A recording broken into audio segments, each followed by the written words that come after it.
One. Hello, my name is Dr. David Edward-Ooi Poon, founder of the Faces of Advocacy, or Advocacy for Family Reunification at the Canadian border. We're doing a series here called the Faces of Advocacy Champion Interviews. And these are the MPs who've worked so hard for us, so hard for their constituents to help families reunite in Canada. We are incredibly grateful. These are the people who are willing to stand for Canadians and stand up for voting Canadians. So today we have MP Jenica Atwin of Fredericton, and we are so grateful for her. On August the 12th, she had spoken in the House of Commons, particularly on our issue, and we are going to be asking her a few questions on how we can move forward. The reason we're doing these interviews is to make sure we have on record the faces of advocacy and our movement and our campaign moving forward. So first, thank you so very, very much, MP Atwin, for being here. It means a great deal to us. Well, for me, it's the least that I could do. So I'm looking for other active ways to get involved because I know this is such a critical issue right now, and time is ticking. I think that's the urgency of it, should be obvious to anyone who's heard of this as an issue. My first question is actually that. How is family reunification important to Canadians and your constituents, the people of Fredericton?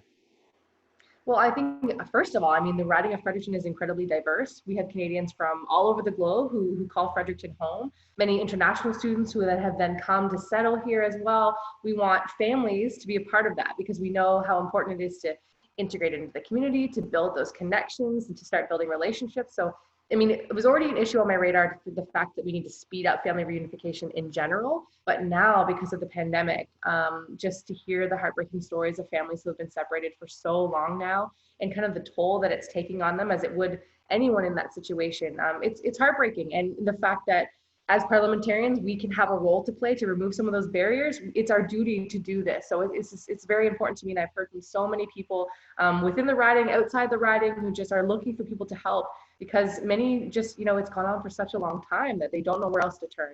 It means a great deal to hear that. Thank you for being MP brave enough to speak on that. Also, Fredericton, I've been there a few years ago. Great food. So what finally made you say, I'm going to ask a question in the House of Commons? What put you there?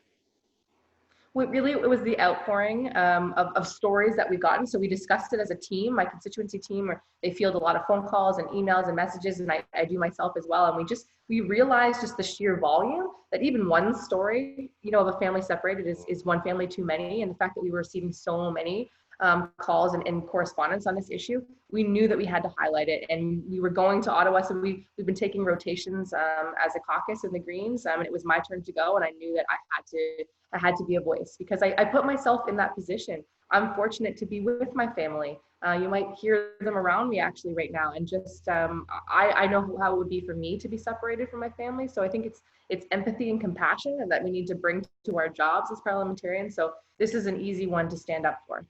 That level of compassion is something that we have been wanting to hear from a lot of our ministers and our MPs, and I can only say our profuse thanks for that, for both standing up for us and relating to us as well. In regards to the mental health impacts, I'm wondering how do you feel about the mental health impacts that family separations have caused? Well, there's some new statistics coming in that would just show how seriously impacted individuals' mental health is becoming, their families, there's children involved as well. This pandemic has been hard enough just for, the anxiety that's associated with the uncertainty, the financial stresses, and on top of that, to be separated from your loved ones. We know it's going to have a toll, and we're hearing now just how much of a toll it is taking. And so, as I say, the urgency that every day that ticks by, that someone could be slipping deeper into a possible depression because they're not with their loved ones or surrounded with that support system that is just so critical in all of our lives. So mental health is a thread through many of the conversations of COVID, but it's particularly hard hitting when we talk about our families and our loved ones and those critical relationships that we have. So the fact that it was brought to my attention, it just, again, added to the urgency because I wasn't even thinking about that to begin with. It just, what are the ramifications of this experience for people who have been separated for so long? And mental health is certainly, a serious ramification. Well, we have to give you a lot of credit, MP Atwin, because we have been sending these mental health statistics that we conducted ourselves to a number of MPs, and very few have, from what I can see, have both read it and have decided to act on it. So for that, we have a great deal of respect and thanks for you, and that's why you're one of our champions. In terms of what we can do actionably today, What can be done for families to be reunited in Canada? Well, I mean, on our side of it is we need to ensure that we push for safety measures to just be opened up, to have that compassion kind of correspond to what's happening at our borders, and ensure that we safely allow families to reunite with a 14-day quarantine period, just like other people have been doing coming back into the country. To me, it's not much of a stretch, and it's such a necessary thing to reunite people. So I think we just need to keep the pressure on. And your group has done an excellent job, amazing social media campaign. It's really getting out there. So keep it up, keep that pressure up. We need more MPs to sign on, and eventually they'll listen, hopefully sooner rather than later. So on September 23rd, I'll be back in Ottawa again, and I will continue to talk about this very important issue and encourage my colleagues to join me as well.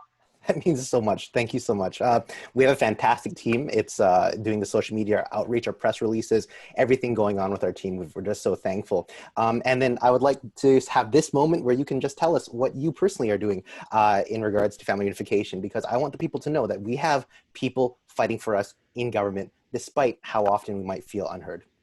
Well, I mean, I appreciate this interview. So I really like this approach to get other MPs to sign on and to be, the faces of advocacy, even though your group is doing all of the hard work. So congratulations and thank you for your advocacy. I'm signing on to the open letter. I did raise it in the House on August 12th, but as I said, I'll be returning on the 23rd. Social media as well, so continuing to promote it and to engage as well with some of the individuals who have been separated. I think it has a bit of a power to it, where at least they know that I'm listening. They're not alone. There are people that care about what they're going through. So all of that are pieces to the puzzle, but it's about maintaining that pressure. So I think that's really important. So keep it up on your end as well, and I'll do my part.